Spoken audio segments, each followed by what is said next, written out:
What's up, everyone? Welcome back to another episode, the first episode of the year of the Heel Hookers podcast. Let's go, episode 68. Oh, it's been so long since we've all sat down together to do this.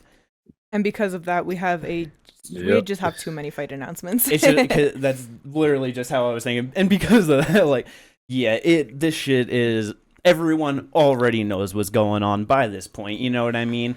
But we gotta run through it. Because it's so much, we're just starting off with the fight news. But before we get into all that, like and subscribe. It helps out. Maybe drop a comment. Let's go. We got our Twitch links in the description. That's always nice to check out, too. Yes. This fight news, though, there's so much that we just got to go in order by event. The first one that we're going to, UFC 298. Two good fights that got announced recently on there. Obviously, we're pretty stacked up with that card overall by now. But motherfucking Robert Whittaker versus Paulo Costa is happening on that card. That's rough for Whittaker coming off of that Dricus loss. You know what I mean? Yeah. I mean, granted, he's had a decent amount of time off, but still definitely just rough. No, yeah. I do think that Whittaker should be able to win, though. Thing is, Paul's not like he's a brawler, but he's not the same type of chaotic that fucking Dricus is. Yeah, no, he's a lot more conventional with what he does. Yeah, and I think Whittaker is going to be able to take advantage of that. Is a very good chance. I don't know. I guess for me, it's just after all this time, and you know what I mean. Just all the fights that Whittaker's been in. Just is the damage just starting to kind of add up on him a little bit? You know what I mean? Paulo's a big motherfucker. I know it's he's not the craziest one hitter guy at 185. You know what I mean? But right. But it's that he's still big. I don't know if Whittaker is going to be able to finish him. It is only 3 rounds, so I feel I don't know. That probably favors Paulo if anything. That it's only 3 rounds. Yeah. a little calm beyond that one, because I don't think because Whittaker's not a slow starter either. Mm-hmm. No, yeah, but and I mean, I just mean for Paulo's cardio. Yeah, it's going into 4 and 5. When he fought Vittoria at 205, he definitely showed to have that, but it's 85. That's that might 205 exactly. Does he make weight? And I don't know. I don't think Whittaker fights him if he doesn't make weight. He's not gonna allow him to do a Vittori where he's okay, 195, okay, 205. Whittaker's just gonna be no, fuck you. Bobby Knuckles might also just really want to scrap because he's already been through the shit where he gets prolonged too long, and if he wants to fight and he's ready to go. No, yeah. He's kind of talked about going up to 205 before. That might be a good little test for him to try that out. Maybe. If some fuck shit like that happens. You know what I mean? No, yeah. But yeah, I mean that's fair. But I think though as well, Whittaker is trying to be smart about his career as well, because he has said that before too. That's why he's gonna jump back in as because he kind of felt that need to jump back in after the Dricus loss, and he's no, I need to do this right. I need to actually that makes sense. Not be jumping in like that. So personally, from what I'm seeing, if Paulo's playing those fucking games of, oh, that's your problem, it's no, it's your problem because you don't have a fight anymore. Yeah. No. Yeah. I do think that while Paulo does all this stupid shit, he probably is smart enough to realize that, though. I think he knows that Vittori's just a dumb meathead and he can do that shit. I don't know if he'll try to play those same type of games with Whittaker. Yeah. I don't think there's really anyone else in the rankings he'd be able to do it with. Hamzat. Hamzat, he could do it with. I mean, because he said too that his end goal, he wants to fight Hamzat for the title. So it's I feel he'll probably be dialed in. He'll probably make weight. You know what I mean? I don't. Right. I feel it won't be too much of an issue on Paulo this time around, especially not being able to fight in Abu Dhabi last time. No, yeah. But yeah, it's going to be a good fight either way. I'm definitely very excited for that. Another great fight. So a weird thing with this one, so it was originally announced for UFC 299, Jeff Neal versus Ian Gary. Yeah. But then both of them, when talking about it, were like said that they were told it was gonna be in February. And then so when they announced it in March, they were just like, what the fuck? And then they just moved it back to February. So I don't know what the fuck was going on with that. This is very strange. But Jeff Neal versus Ian Gary, it was supposed to happen once before. It's a better fight than Ian versus Vicente Luque, for sure. It'd be really funny if it was something as simple as somebody just fucked up the dates. They're like, yeah, they're on 299 or February card. And then they're like, oh shit, 298. Yeah. That'd be terrible. It'd be really funny. Awful. Yeah. But it would be kind of funny, but yeah, I don't know. How do you guys feel that, like, yeah, you know, he's supposed to fight Vicente in December, and then, you know, he got sick, pulled out, and he said that he was offered Vicente in January, or it could be Jeff Neal in February, and his doctors recommended that not to fight by January, so he was just like Jeff Neal in February. But yeah, I don't know. What do you guys think about that? How do you feel about the fight? Do you like it better than the Luque fight? I like it better than the Luque fight simply because I don't want to see Luque fighting. If you know what I mean, with everything he got going on medically, I don't want to see him fighting strikers, especially young up and coming guys. Like, it's just not good for his fucking head. So personally, I'm happy about this. You know, like I am also happy about this just because, like, they're not former, like, with him and Luque, like, they're former teammates and all that, so they already kind of have a feel for each other. So anything that Ian knows will work against Vicente, he's just going to be doing that type of stuff. So you can kind of figure who would win based on, like, whatever happens in the training room. Like, they have an idea of each other, and Ian has been away for so long that Vicente might not have that feel for him, whereas Vicente's been in the same room as he has always been in. Jeff Neal, I thought, was already an interesting matchup when they did it the first time, because that is a hard hitter at 170, and that is someone who his boxing is not to be slept on, and Ian could be in for a long night. Oh, yeah. That's also why I like it. You know, yeah, exactly. The striking of them, too. I think it's just going to be a great fight. You think Ian is, like, I don't know, ready for it? You think he'll be good?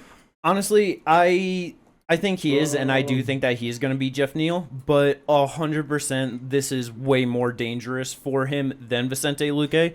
It's like, one, even just the movement on Jeff Neal compared to Vicente Luque. Like, Vicente is going to plod right in front of you, trying to throw, like, just big shots, hooks, 1, 2. You know what I mean? Like, Jeff Neal's, he's moving. He's, like, all over the place. He's in and out. He's cutting angles. He's working behind a jab. Like, like, that's definitely a style that, just like off the top of my head, I don't think that anyone has really fought Ian Gary like that at all. Like, I don't think he's fought anyone that's got that kind of movement in the striking. It's definitely, like, a tough test for sure, but I just feel like Ian should be able to pass it at this point. And I agree with that to an extent. It's just, like, we also do know, like, Ian's chin isn't suspect, but we know it's not the strongest. He has been knocked down. We have seen him hurt. Did he get knocked down in that? I thought he just got hurt. I thought he just kind of bent over. Maybe he did get knocked down. I can't remember off the top of my head. I remember him going to a knee. Well, did the UFC score it as a knockdown? Whether the UFC scored it as a knockdown or not, it was basically a knockdown. Yeah. So he's been hurt. We know he can be hurt. Like, we know, like, he doesn't have, like, that steel granite chin of, like, a Chuck Liddell where he gets hit and just keeps going forward. You know what I mean? Yeah. So that's where it also becomes very interesting. Yes. Yeah, it's going to be a good fight, man. Like, UFC 298, that is going to be an absolutely great pay-per-view. I'm excited for that. That's shaping up very nicely. But that's going to take us in some announcements for February 24th, the Mexico City card. Obviously, it's headlined by Brandon Moreno, Miro Albazi. 5 rounds, we already know that. But confirmed 5-round co-main event. The rematch that nobody really asked for. Yair Rodriguez versus Brian Ortega. You have, like, half of the MMA community that's like, Brian Ortega's the man. He's coming back. He's going to do the thing. And then the other half is like, why is this dude have a number next to his name? You know what I mean? With some stats. I didn't even think about this. I was not prepared. But one off the top of my head that this is my favorite. Since Brian Ortega's last win, Jose Aldo went on a 3-fight win streak in the bantamweight division, lost a number 1 contenders fight, retired from the sport, and then had 3 boxing fights. Yep. And now he was just at Epcot. Mm-hmm. Yep. Enjoying time with the family. Yeah. Khabib Nurmagomedov retired 3 years ago and has a more recent win than Brian Ortega. He was tied for number 3 with Arnold Allen. Yep. Which even it's like, even both of them, like, their best performances, like, arguably, is like their losses to Max, you know what I mean? Like, in terms of just like how actually good, like, I mean, I guess Brian's win over a Korean Zombie, you know what I mean? But it's like, I don't know, that was not a good Korean Zombie even at that point, you know what I mean? Like, it just, whatever. But like, Arnold did way better in that fight with Max than Brian Ortega, you know what I mean? Like, how are they at the fucking same rank? Like, this dude, like, how has Brian Ortega been able to maintain a ranking? Yeah, I don't know. Like, with just how inactive he's been and just not winning fights, it's like, dude, he should not. Like, if he's gonna be ranked, he should be around 10. You know what I mean? Yeah. Like, no, yeah, because he had 1 fight in 21 with Volk that he lost, 1 fight in 22 with Yair that he got the injury and lost. And then he didn't fight in 23, and now he's having the rematch with Yair. Yeah. But since then, Yair has had like 3 fights. Yes. Yeah. So, Yair should look great, and he's probably gonna fuck Brian Ortega up. Like, wasn't really the most competitive fight the first time around. I know people kind of call that a bullshit thing, but it's like, Yair threw up an armbar, and Brian pulled out of it and fucking fucked his shit up. It's like, that's not. You know, like, that's different than like Ortega doing something and he got injured. You know what I mean? Like, Steve Gamrot. Yeah, exactly. Like, yes. So yeah, that should be a solid co-main event though. You got 2 big names on it, so it is good for that card. Fun fight on that card. Definitely lower down in terms of name value and everything, but is some guys that we love around here. Raul Rosas Jr. He's back and he's taking on pretty Ricky Turcios. It was just so funny because I was saying to Kate, I was just like, yo, where the fuck is this dude? And then the next day, boom, he's fighting Raul. And I'm just like, damn, this ain't good. He's another guy who did not have a fight in 23. Yeah. Raul's probably going to smash him. Yeah. It's possible. Like, Ricky is way too laid back. Raul's going to steamroll in round 1. He's a decision king. And some of them split, you know, he's been knocked out before. Like, yeah, I'm sure that Raul is going to put a pressure on him that he's just like, oh, fuck. Yeah. Yeah. I didn't see it. Like, I'm happy that Ricky's back. Like, it was nice to see, but this is not the right fight for him. Great fight for Raul Rosas Jr., though. Yep.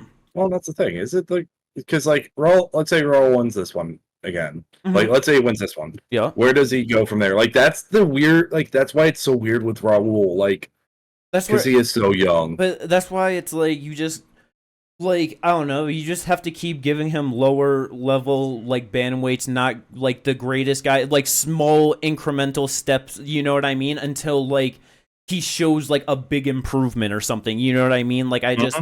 Like, and then it's just when you give him a step up, don't give him that step up, like, right away from, like, these not-so-great guys into the top 15, like, just because of a win streak. Give him someone, like, right outside of it. And then, like, just see how he does there. Like, you have to find the right step ups, you know what I mean? Like, that's just... You say someone right outside the top 15, and then it's like... And, I mean, he can easily be, like... He could probably, at that point, be, like, a Cody Garbrandt or something, but just, like, someone who's just, like, an extremely heavy hitter, and then he's just, like... And it's just like, oh shit, you know what I mean, bro?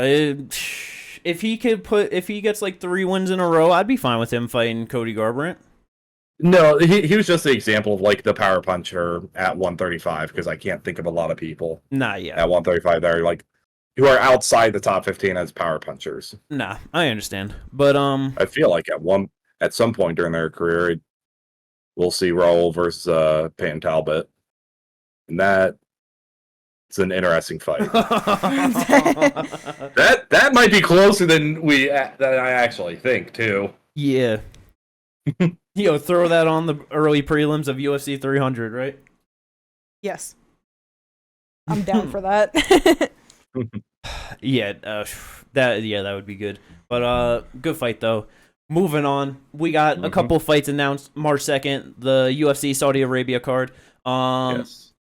My former boy Jar Jar Binks, fucking Jarzinho. I used to love him, man, but he's not been doing the greatest of late.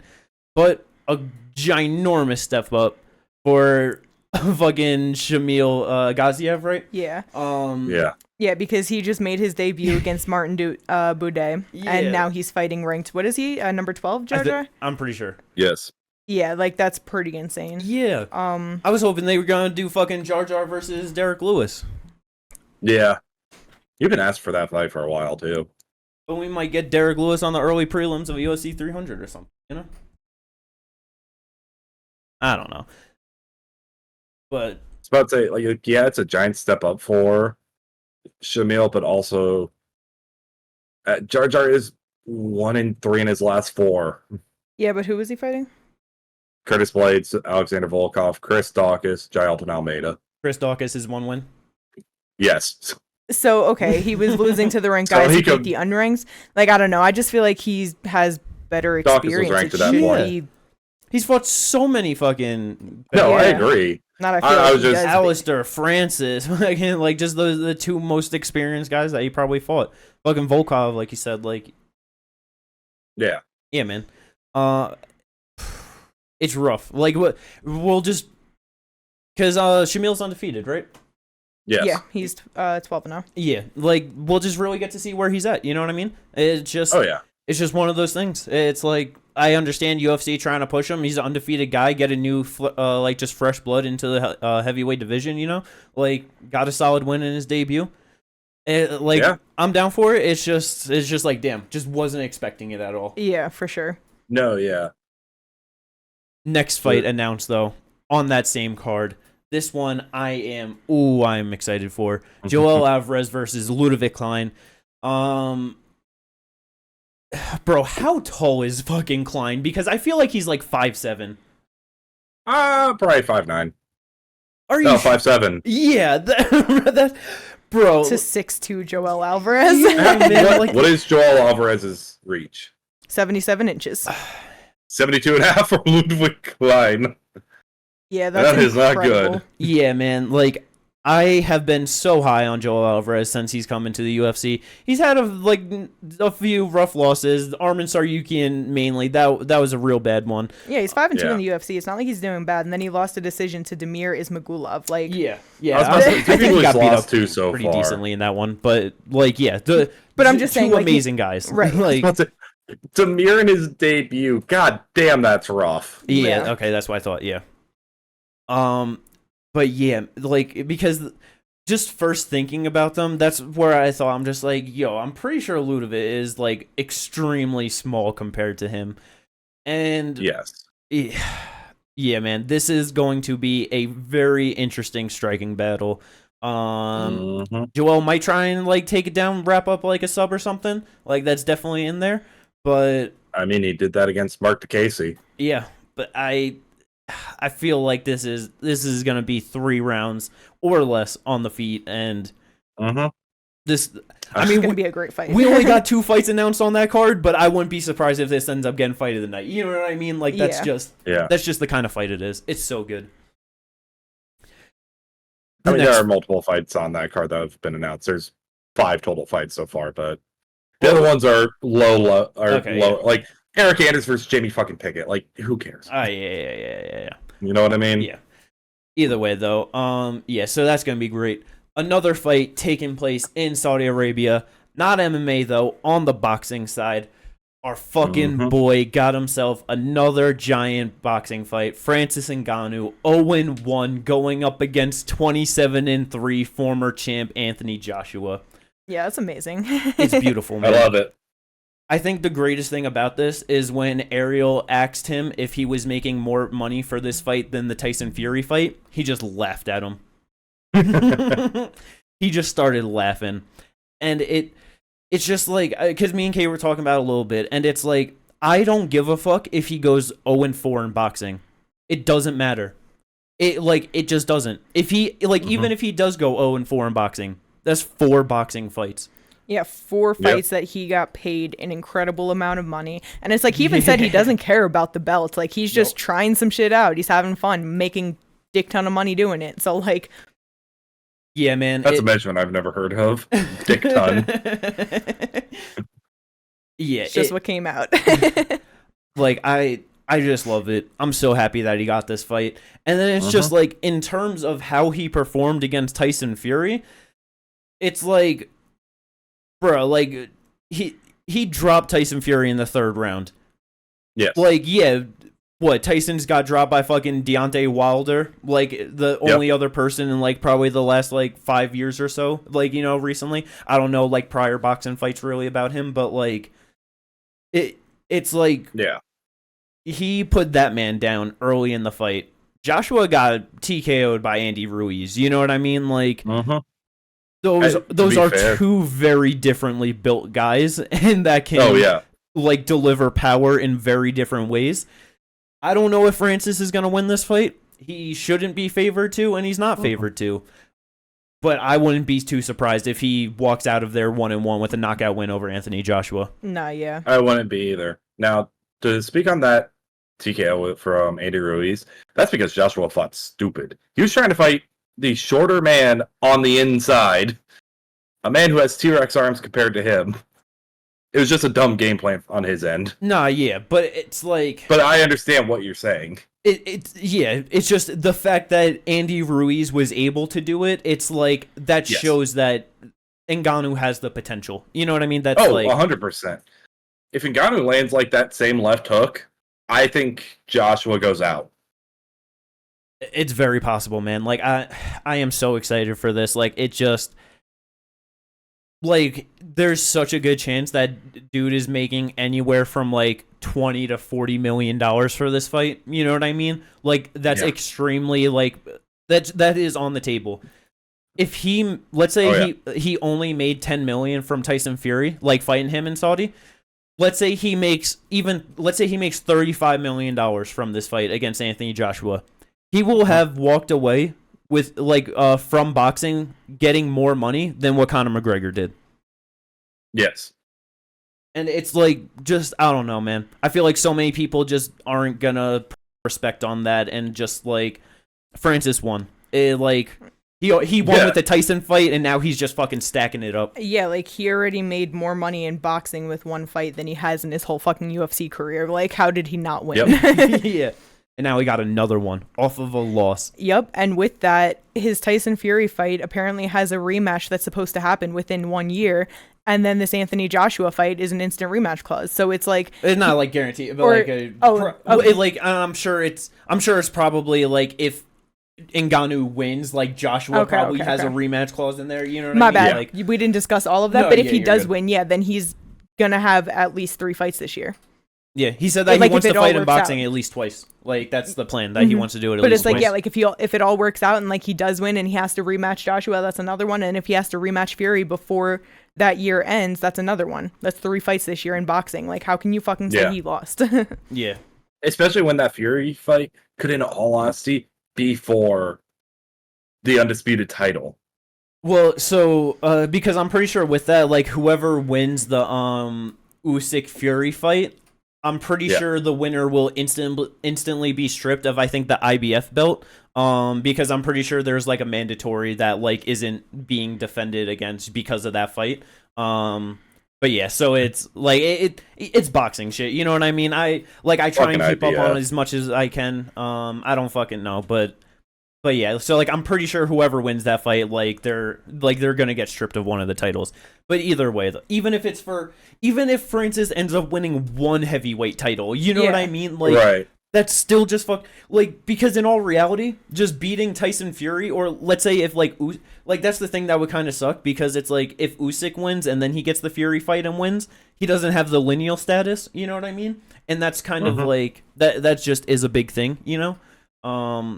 But either way, man, Francis is fucking set. Like, it's great. Just saying that he changed his or his coach saying that like Francis changed his life with that paycheck. You know what I mean? how the fuck is he gonna feel after this one? You know, like it's. And it's like, yeah, if he changed his coach's life, what did he do for himself? Yeah, right. It's fucking beautiful. I love it. I'm just so happy. So happy. Yeah, it's great stuff. Junior, you got anything left on that before we move on to the next set of fights? I was looking up the mandatory IBF because it was the IBF. Because out of all of them, it's gonna be the IBF. If you're like, I watch people who know boxing, and like the IBF is like the fighter's title. Like, yeah, if you they're want to way more about mandatories. If you're going for greatness, it like IBF, it just title defense. IBF is where you want to be. Gotcha. So he just called out the guy who just beat Deontay Wilder, Joseph Parker, for the Joshua Ngannou card on March 8th in Saudi Arabia. So I just thought I'd throw that in there, but he is the mandatory. IBF did send a letter saying you have to fight this man without any intervening bouts, including rematches, or you will be stripped. Yeah. So yeah, there we go. Either way, it doesn't matter. He's got to get the lineal. That's the fucking thing. Yeah. Moving on, though. We got a lot of announcements for 299. Oh my goodness. So yeah, everyone just be ready for UFC to pull the reverse Bellator, because Bellator was just like, we got Bellator 300, but 301 is actually the better card, and 299 might actually end up being the better card, because it's fucking stupid what we got. It's stacked the fuck out. It's crazy. Yeah. Because last time we were here talking, there was the rumors of Kevin Holland fighting MVP in January, and then he went over to MVP went over to PFL, standing off with Cedric Doumbé, and we're just like, oh shit, is he going to PFL? It's confirmed. He's fighting UFC 299 against Kevin Holland, and yeah, man, that's good. That is just such a good fight. Like it's just nice too, because we could really like. Because he was just like, oh, get like, you know, a good knockout, get another knockout, and then like get a knockout in like a title fight. If he knocks out Kevin Holland, he could easily draw into Wonder Boy. You know what I mean? Yep. Did you see? If he knocks out Wonder Boy, I'm sorry. No, you're good. If he knocks out Wonder Boy, bruh, like he's gonna be like, because with all of his fucking highlights and shit, and now he's coming in beating legit people in the welterweight division. He's in a fucking title fight like that. Look how quick Chandler was in a title fight. You know what I mean? Like, it's done. Yeah. It's done.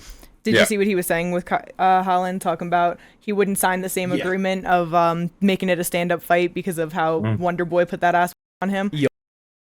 He better fucking not, is all I'm saying. Bro, he better not play into this goddamn shit talk, and he better not be a fool, because exactly, we saw what happened. We saw it. Don't do that. Don't do it. I don't care if it's going to be fun. He's going to get knocked out in a terribly spectacular way, and we don't need that. Listen. The reason he did that with Wonder Boy is Wonder Boy is a well-respected UFC legend. Like, that's the way he was looking at that. He's just like, no, Wonder Boy is that dude who's been at that. But I feel like Kevin would be the type of person to hear that and be like, oh, word? Okay, here's the thing. Kevin Holland would also be like, who the fuck are you? What have you done to earn my respect? Here's the thing, though. Question number 1. Is Kevin Holland stepping into a big fight? The answer is yes. That then means you can almost guarantee he's going to fight in the dumbest way possible to lose this fight. I know, once you said the biggest fight, I just... Fuck. Is this not what Kevin Holland does?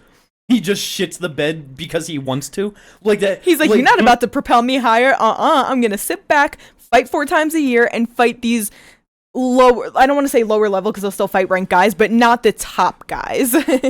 Yeah, man. That's what Kevin Holland does. He just steps up in a big fight, and it just seemingly, he's just like, yeah, I don't want to win this. He's like, I'll make it fun if I can, but I don't want to win this. He's like, now you're doing too much.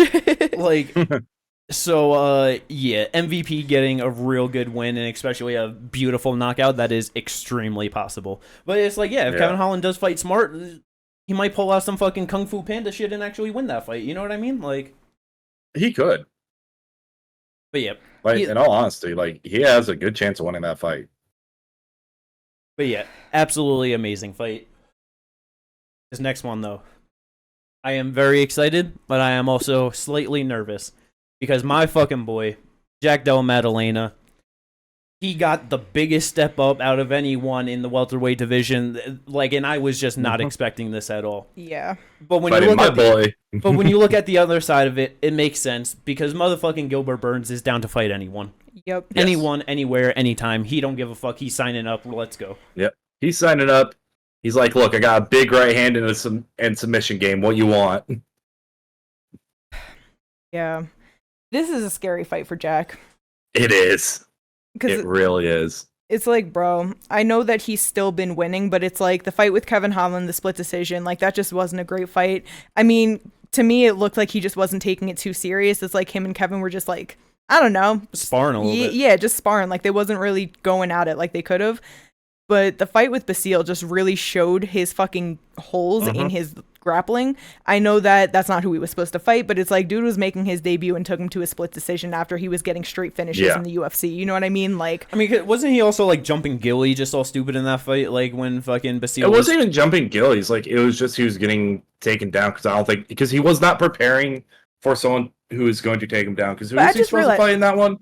Hold on, I'm sorry, because I should correct myself, because either way, I just realized that with me saying that, like, oh, that's not who he was prepared to fight, he was supposed to fight Sean Brady, so he should have been fucking working on his grappling.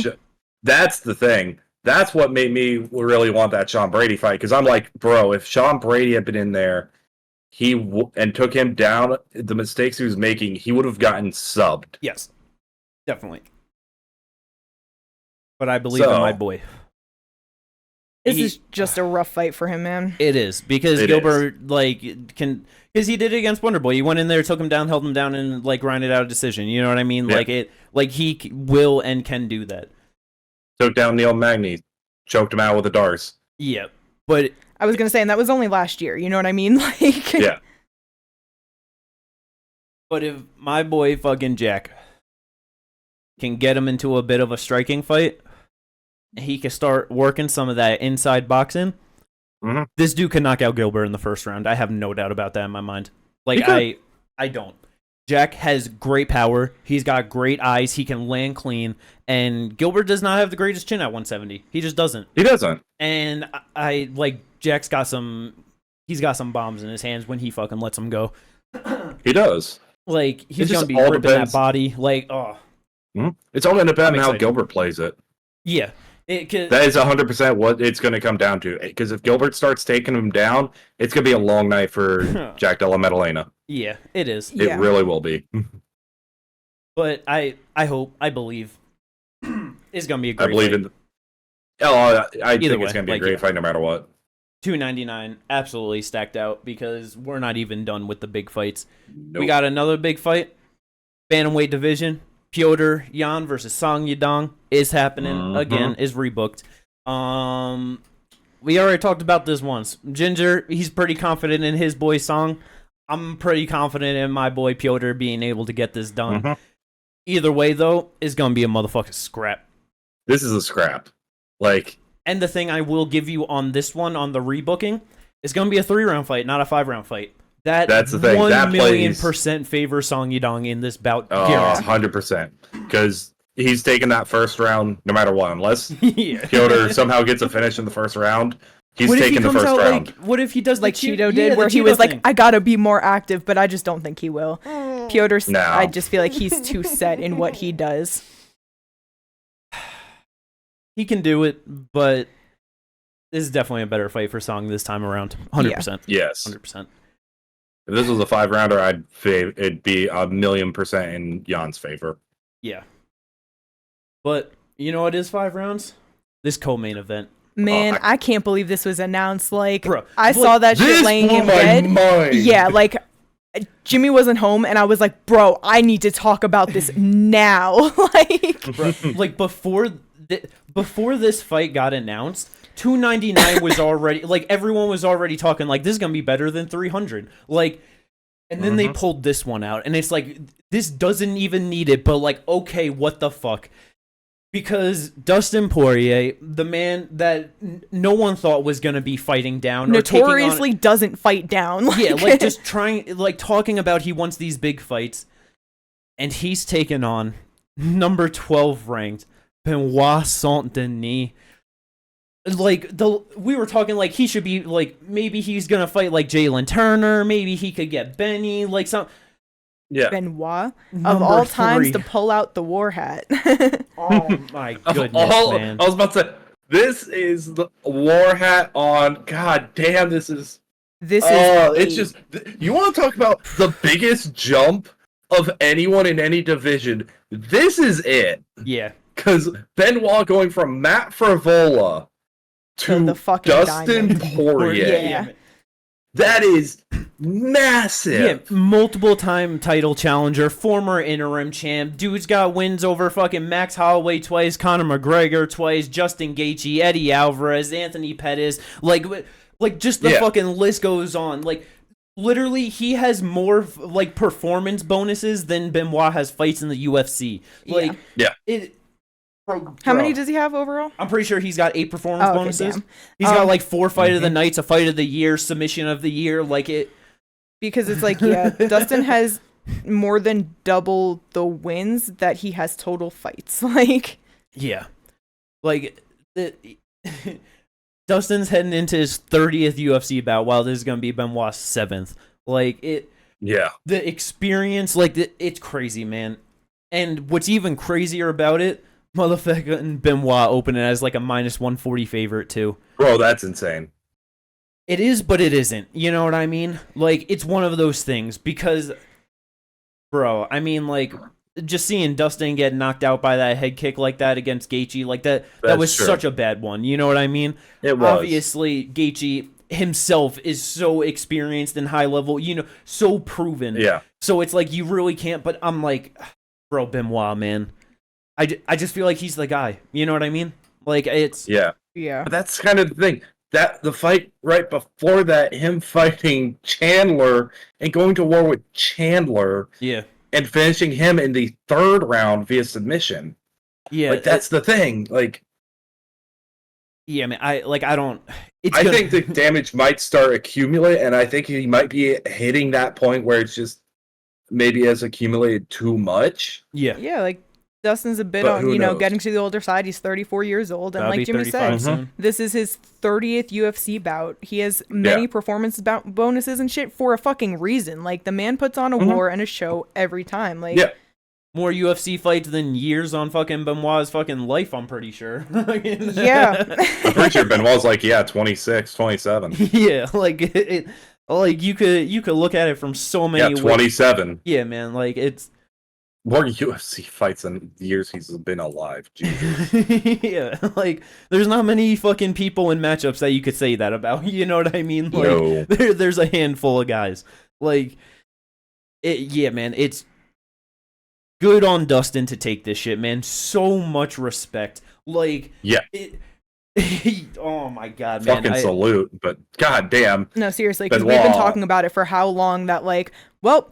He's here until whatever. He's here. You know what I mean? Just talking about the top 5 of the division, just like so backed up and never changing. Now Armin's in the top 5. Benoit ranked number 12, getting a shot at the top 5. Like, it's actually getting some fucking movement in there. So yeah, for real.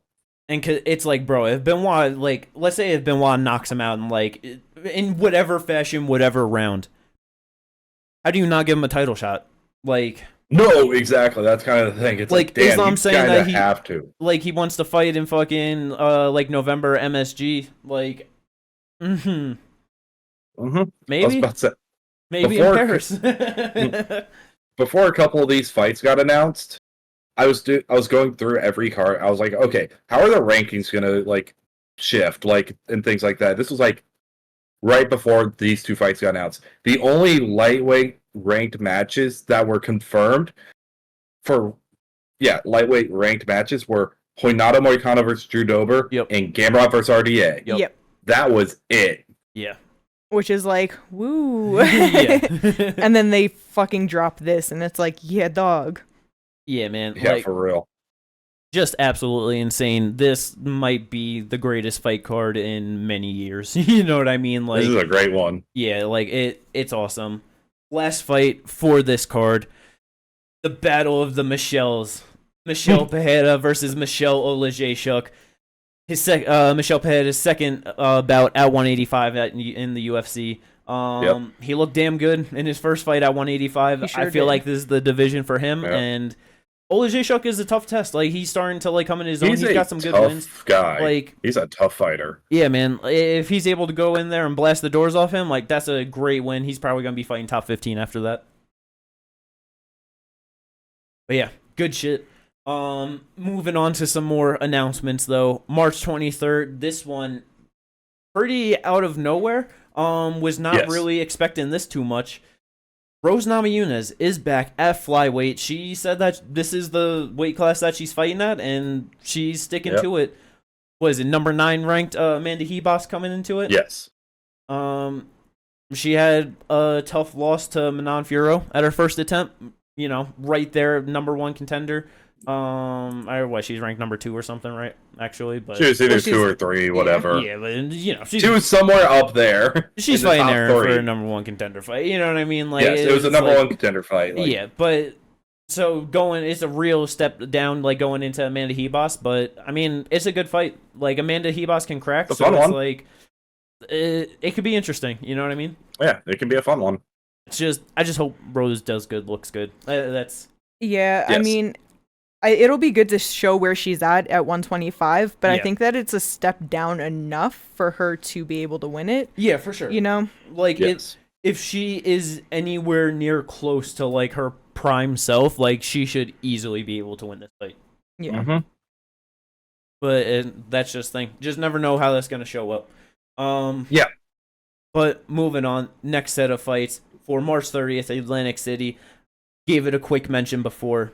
Number 1 contender bout, Erin Blanchfield versus Manon Fiorot. I'm so excited for this. I am and I'm not. Yeah. I'm excited for this one because it's a great fight.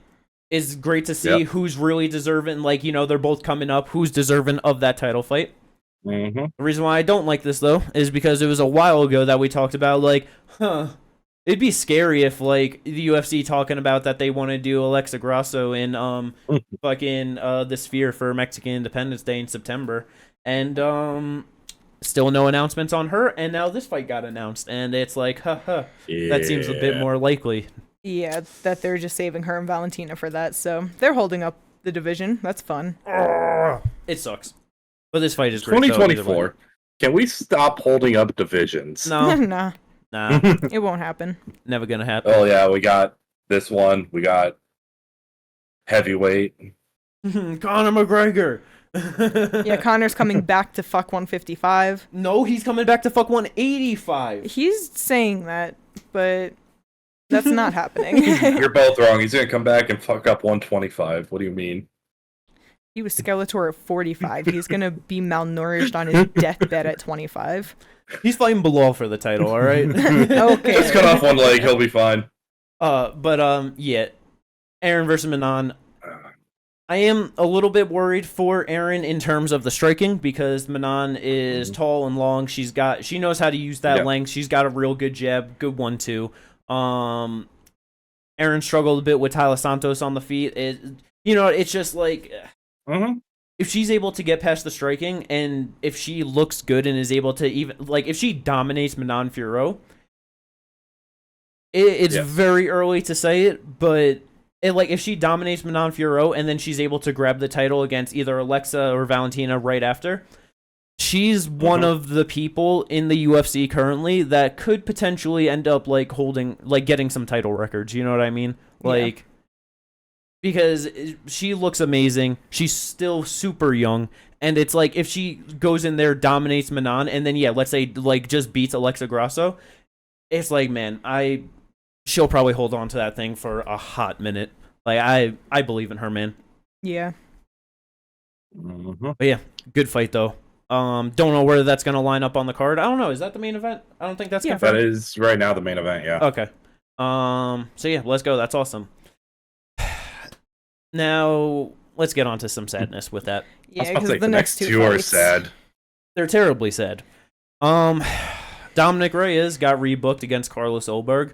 Hooray, right? Yup.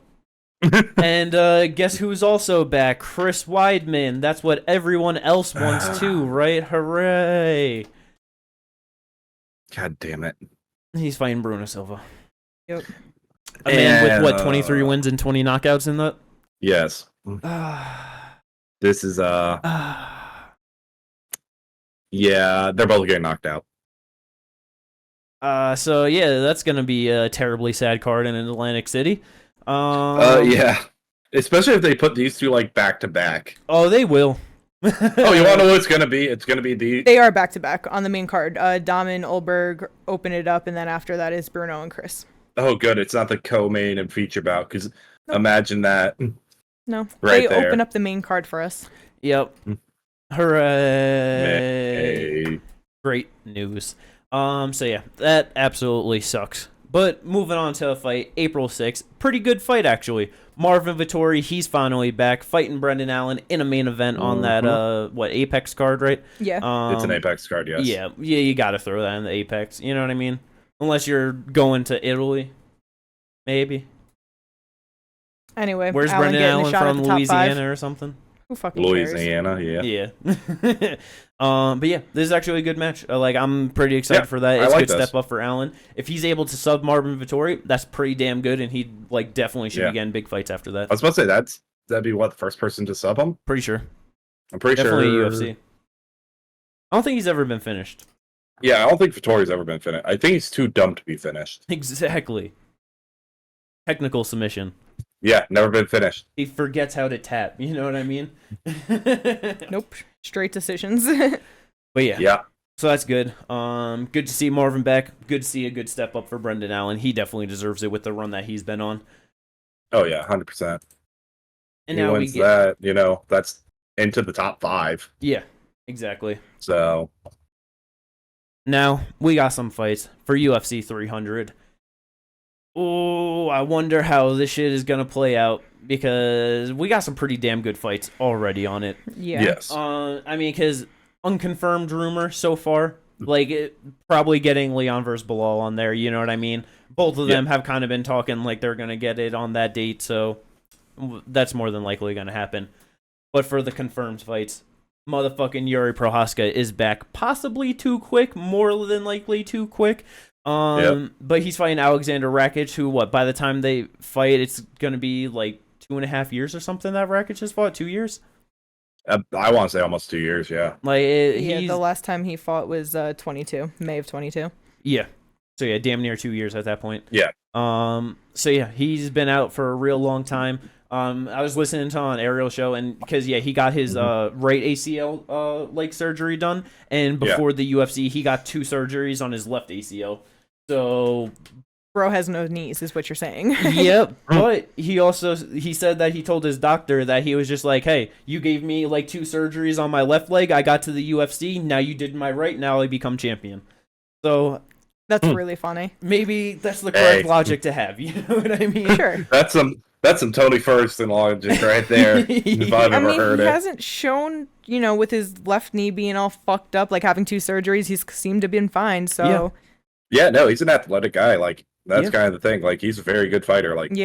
This is a very winnable fight for Rakic. But so that's awesome for him because still ranked number 5 even with the inactivity, but coming back and getting a shot at number 2, it's finally some movement for him. And it's just nice too because he was even mentioning that obviously with just the situation with Jamal and cause he thinks that if he gets a spectacular win he could fight for the title, but it's also if I got to get one more he doesn't have a problem with that. So that's just also great to see that he's willing to fight the winner basically of Magomed Johnny Walker, you know what I mean, for number 1 contender if it's going to be Poatan Jamal.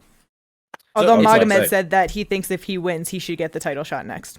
So there you go. That there's no reason he shouldn't get it. So we'll see. It's hilarious. Yep. Magomed's not going to win anyway, so it doesn't matter. Let's go. And Johnny said that if he beats Magomed, he wants to fight Poatan UFC 300. So we'll see what happens. They're all over the place. Yeah, it all depends on what UFC wants to do. And it's just no one knows where Jamal's at, so that's just really the biggest question in all of this. Is he ready for UFC 300? He could be, but no one just fucking knows. Who knows? I don't know. Which, if they announce that and Leon Bilal, I feel that's pretty good. You'll have a really good main card. Yeah, that's solid for sure. Next fight though, pretty good one. Motherfucking Calvin Kattar, my boy, he's back. Yeah. But I kind of feel bad for Aljamain Sterling stepping into this one. Yeah, because it's like Calvin Kattar on a 2-fight losing streak, also hasn't fought since 2022. Ranked number 8, I think, at this point. 7. 7? Yeah, 7. Yep. But yeah, like ranked number 7, it's like dude just lost his belt, is ranked number 1 at 35, and they said, take number 8. Yeah. Like, that's so fucked up, man. Like, they really should have just done Aljamain versus Max Holloway. Like, they hate Aljo. They really should. And I don't know. I get that. I feel like we're getting Max versus Justin BMF title UFC 300. Honestly, I feel like that's what things are heading towards. That depends. Islam said that he wants Justin in the summertime. So it's like if Islam's calling for that and he is ready for that. And Gaethje's like, do you think that Gaethje wants to defend his BMF or he wants the title shot? He wants the title shot. Obviously, yeah, but it's also like UFC trying to do things because it's like I'm pretty sure when like Dana announced like Charles versus Arman, like he said that the winner will fight Islam when he returns. So like UFC has that in mind, and like so I don't know. But that's just such a crazy thing to say because it's like with them being on because you know, that's one of the fight announcements is Charles versus Arman, fucking amazing fight. But it's like with that, that's UFC 300. What is that? April, May? April 13th. April, yeah. So to assume that the winner will be okay enough and ready to be back in June is crazy. So maybe it's like when they're ready to return.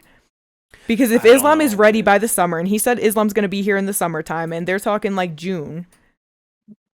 I know. That's real close together. Like, usually? Huh? International Fight Week.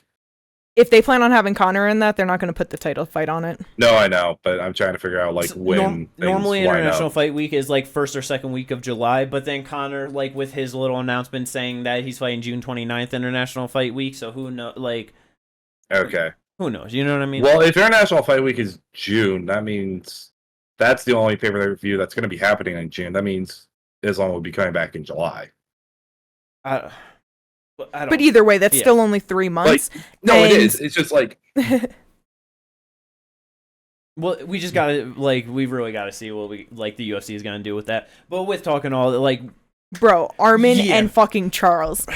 So me and Jimmy were talking about it the other day, and the more that we talked about it, the way more faith I had in Oliveira.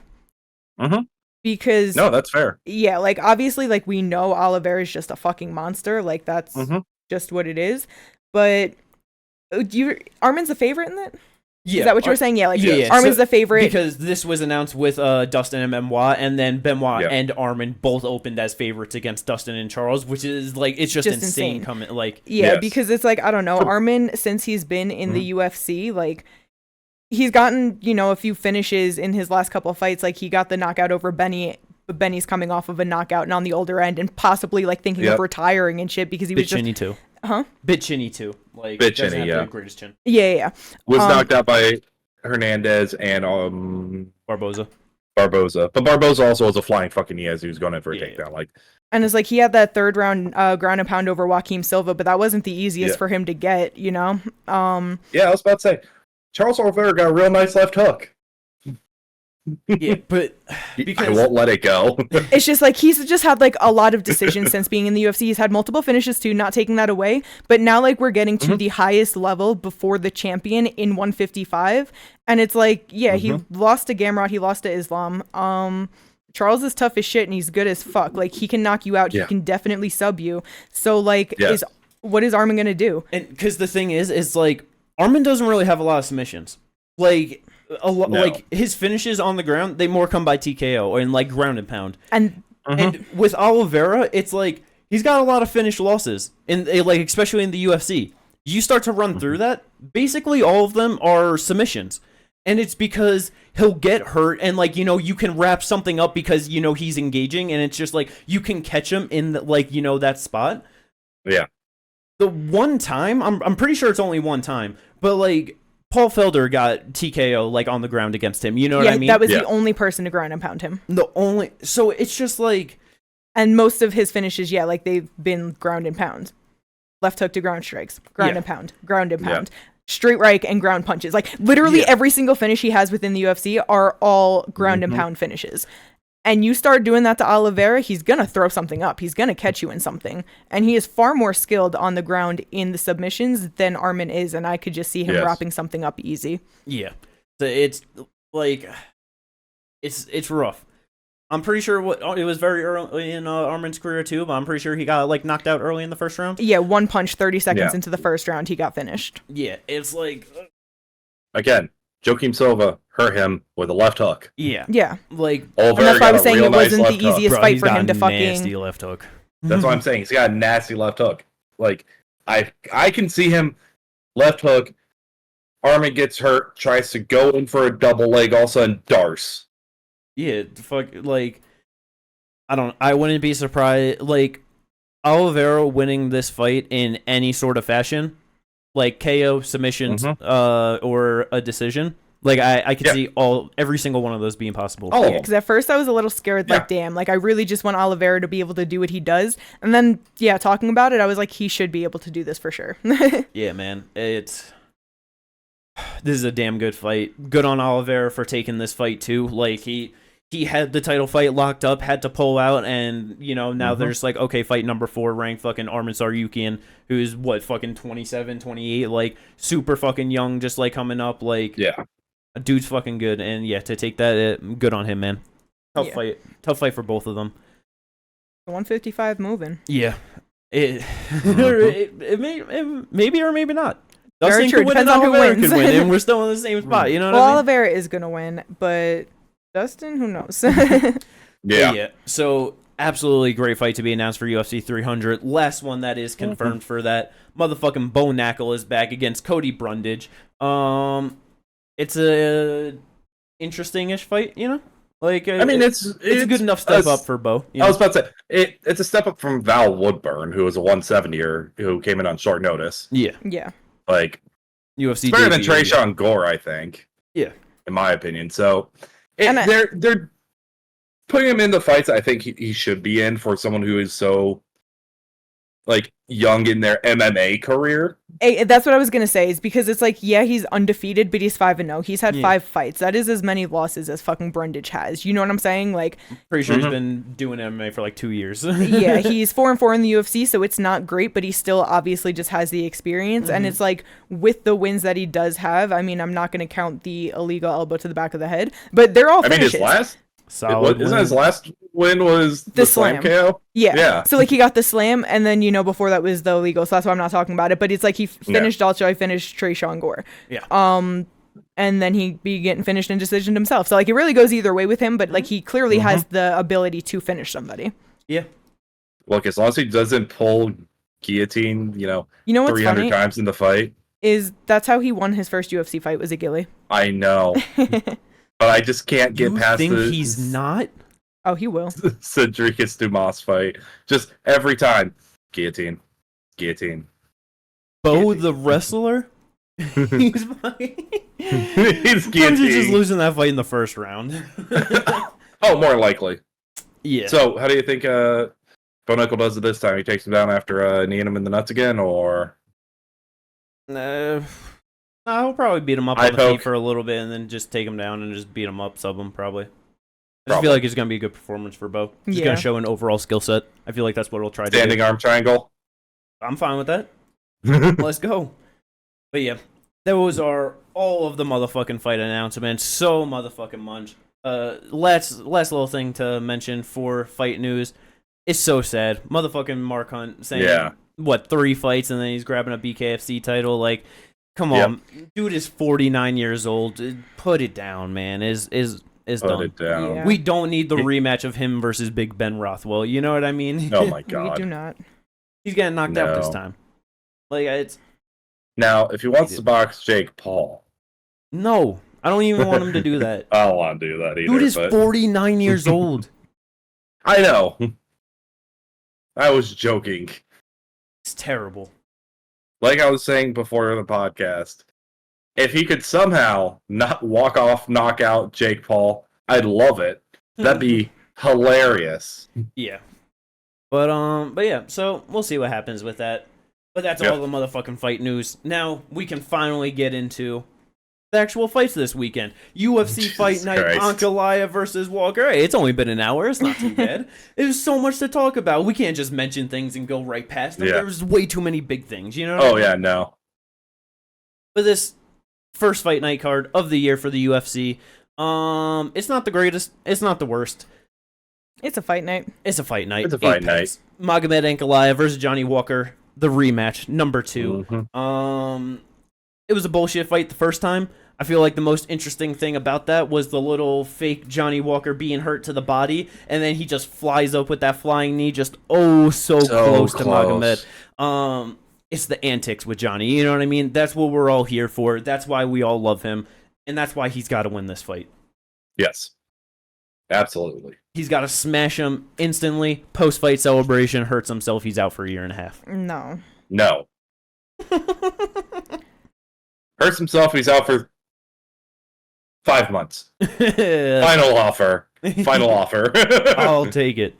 But yeah, Johnny Walker's probably just going to get taken down and subbed and beat up, more than likely, if I had to guess.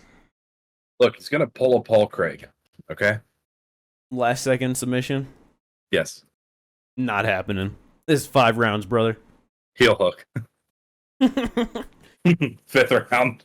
But yeah, Magomed, like, he's real good. Like, obviously, last few fights haven't been going the greatest for him, you know, but 18-1-1 overall. He's a damn good fighter, and if he gets the win here, he says that he wants the title shot. Probably won't get it, but we'll see. What's that? He's 18-1-1-1. You forgot the no contest.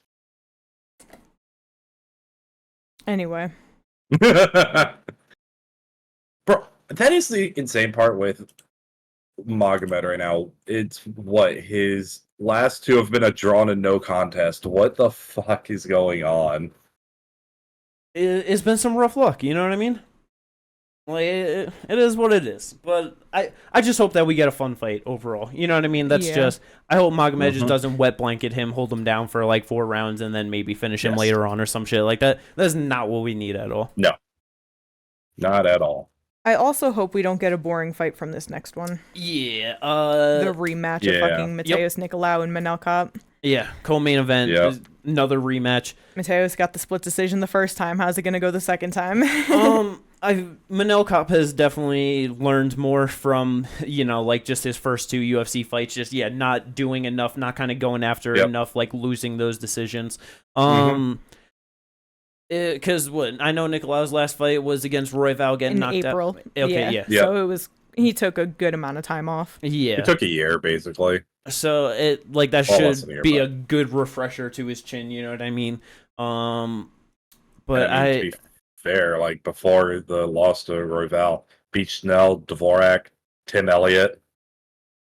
Like all more lower end guys, to be fair, at 125. Like lower but end still, of top like 15. Match now, I know he's got the number, but you know what I mean? It's like... Yeah, but I mean, it's the same with Manel, because it's like, he finished Ode Osborne and Zaglis Zumagulov, but then decision Dvorak as well, and decision Felipe Dos Santos, who wasn't he making his debut? Short notice? I believe that was short notice debut. Yes. Do we have to run through this again? His win over Zalgiz Zumagulov was spectacular. That is such a solid win on his resume. So true. Thank you. Ginger, don't say nothing. What the? Don't look at his record. All right? Oh, that's right. I forgot about that. Come on, he's so good. Look at all those split decision losses. He could have won those. He should have won those. 1-6. Come on, man. Don't be deceived. It's just like Mark Hunt. Don't be deceived by his record. I'm a... Anyway. I will always stand up for him. But yeah, I do think Manel Kopp should be able to win this rematch. What? What did you just say? Zumagulov. Fuck you. What did he say? Lost to Paiva? He lost to Paiva. Up a weight class. Now, to be fair, he lost to Amir next, which, fair enough. Come on, Amir's man. Good. Come on, man. Jeff Molina? Come on, man, stop it. Charles We're Johnson. on. We're moving on.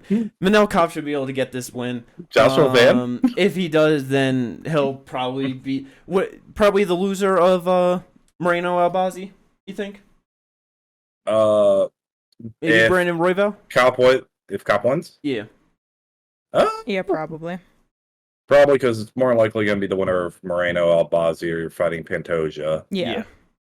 And then I think he wants that Kai fight though, so even if really he wins, he's Kai probably fight. still gonna call out Kai. That's true. So either Kai or the loser of that fight. Probably drop the F slur again. I'm fine with the Kai fight, actually. Yeah, that's a good call. So yeah, let's hope for that, because that would be a very fun fight. Moving on, featured bout though, motherfucking Jim A10 Miller is back versus Gabriel Benitez. It's risky having him fight here, saying that he's gonna fight UFC 300. You just never know. You know what I mean? Yeah. Yeah, but I think he'll be okay. I think he should be. Anything could happen though. And no, for sure. Benitez be knocking people out, but he also be getting knocked the fuck out. Yes. And I just think that Jim's been looking good on the older side. The one person that's too old to be saying this, but you could still believe it coming into his prime. He's winning. He's going to knock him out in the first round under 2 minutes, and then he's going to first round under 2 minutes, and he's going to be fine for UFC 300. Right, that's what's happening. Let's go. Let's fucking go. Speak it into existence. Let's go, Jim Miller. First round. He's got to hit 45 fights in the UFC. That's it. I think he can hang it up. Beautiful. Imagine, he said he was now considering not retiring at UFC 300. Yeah, because he wants to hit 45 fights, and that would be 44 at UFC 300. So he wins this one by knockout, wins on UFC 300 by knockout, wins one more time by first round submission, ends his spectacular career on a 4-fight winning streak. Let's fucking go. That'd be insane. That would be beautiful. That'd be fucking amazing. Yeah, man. Oh, man, I would cry so bad when he retires that night. It'd just be so happy. But yeah, hopefully he can get that win. Should be able to. I'm excited for this next one. Yeah, this is a good big step up for Mario Bautista against Ricky Simon. Yes.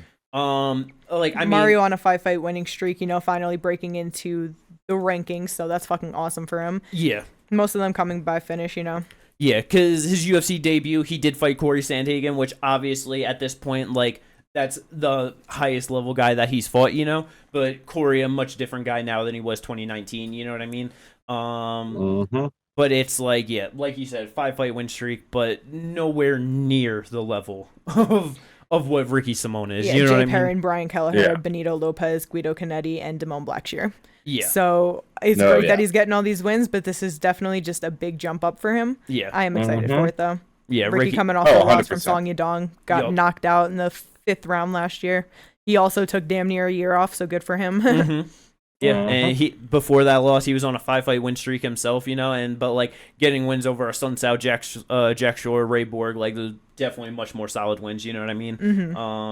But yeah, man, it's gonna be a good one. I hope Mario can get the win. That would be nice. I'd really like to see that, but I would not be surprised if Ricky can get that shit done. Yeah, he's a solid fighter. Dude is 5'6", but just so fucking wide. You know what I mean? That's a hard man to grapple with for a lot of these guys. No, yeah, especially 100%. Because Mario, he's a little bit bigger, but it's not like he's a big dude. He's 5'9" and pretty skinny. So yeah, he might get wrestle fucked like crazy in that one. He could. He honestly could. Last fight on the main card, though. This one is it's gonna be good. But that's gonna be for Bruno Ferreira. He's fighting Phil Hawes. I think Ferreira is just going out there and starching him in the first round. Yeah. Oh, that's entirely possible. Phil Hawes was pretty hyped up at one point, but he's on a 2-fight losing streak, both of them by knockout. He was knocked out by Ikram, knocked out by Dolidze. Got knocked out by Chris Curtis 2 fights before that. Yeah. His one win was over Duran Win in there. He's been finished a lot of times, actually. Yeah. Because he was also head kicked on the Contender Series. Julian Marquez, yeah. He had one loss coming before coming into Contender Series UFC type shit, and that was by submission. But yeah, every loss since then has been by KO TKO. And he's 35 years old at this point too. he's getting like Bruno Ferreira came in his UFC debut and knocked out RoboCop in the first round. You know what I mean? Like, I know he got finished by Nursultan after that, but I just feel like Nursultan and Phil are very different fighters. Yeah, man. Like Nursultan with his fucking 35-8-2 record, only 30 years old. Like, come on. Yeah. Compared to Bruno Ferreira going in there 10-0. Yeah. And then also, isn't Nursultan just like, wasn't he like way taller, longer and stuff too? Like, yeah, he's like 6'3". Yeah. Yeah, 5'10" to 6'5". Yeah, and it's like, you know, Phil Hall's 6 foot. He does got 77.5-inch reach, so that is pretty long arms on him, honestly. Yes. So yeah, that's 5.5-inch reach advantage, but I just feel like he's got this in the bag. You know what I mean? It's gonna be a good highlight reel finish for him. Yeah. Moving on to the prelims, though, there's really not the most going on, so we could just kind of highlight the guys that we want to and that we're excited about. Ginger, who you want to bring up? I bring him up every time he fights. Marcus McGee. Each time he's fought in the UFC so far, I've brought him up. Yeah. Just dude looks like, and I'll say it every time, he looks like Vanderlei Silva with dreads. Like, that's just what he looks like. But dude is coming in, finishing his last two opponents, both in in less than 2 rounds. If I remember right. I believe so. Yes, less than 2 full rounds. Yes. So, really excited. He only has 1 submission win, which was his UFC debut, which is insane. None of his fights have gone to decision, too, so. None. Yeah. He's only lost once via submission, and that was his 5th fight. I'm just really excited for this guy. I just love watching him fight. Oh yeah, man. He's fighting Gaston Bolaños, 31, fighting out of Peru. So always good to see new Peruvian guys coming in. But yeah, this guy, the guy he's fighting is more of a Muay Thai kickboxer. He's got he's got some Muay Thai bouts on Tapology, some kickboxing. A little bit younger. Has been submitted twice. Yeah, 2 years younger. Good stand-up fight. Oh yeah, 100%. This could be a great stand-up fight. Very excited for that. AT, who you want to bring up? So I'm excited for Farid Basharat. Javid Basharat's brother. He's 11-0. He's only 2-0 in the UFC right now, but just looking real good in his last one because Javid's had a couple more fights. He's been more of a decision guy since being in the UFC. And with Farid having the decision in his first fight, it was like, oh, okay, him and his brother probably a bit more similar. But then he ended up getting that arm triangle choke in the first round, which was beautiful. And over Clayton Rodriguez, great fighter. Yeah. Like, I mean, you know, lower level of bantamweight, but like still, like great fighter for that. No, yeah, for sure. And now he's fighting, Taylor Lapalus. So I just think it'll be a good fight. Excited for him. Hell yeah. Weasel thinks that he is the better Basharat, bro. So I thought that was kind of interesting. We'll see how that plays out, you know? But yeah, anytime Basharat brothers are fighting, I'm always excited. Like, I don't give a fuck if they're getting decisions. It's just such solid work. It's just so interesting to like see them. Like, I just want to see them come up, rise in that division. It is going to be good fun.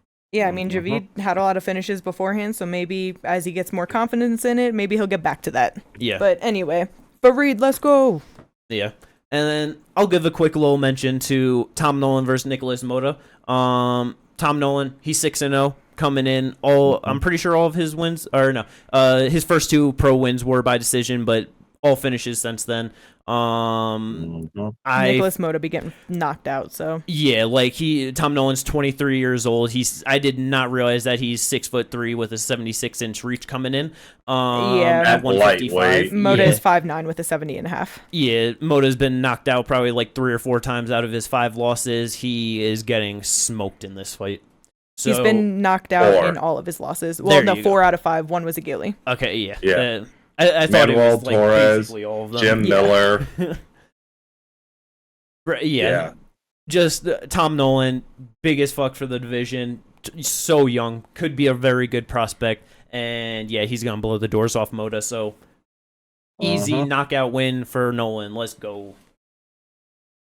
Other than that, though, that's basically going to wrap up this fight night card. I think we've gone long enough with all. It's so funny how we literally went an hour on the fight news and less than 20 minutes on the card itself. That is really funny.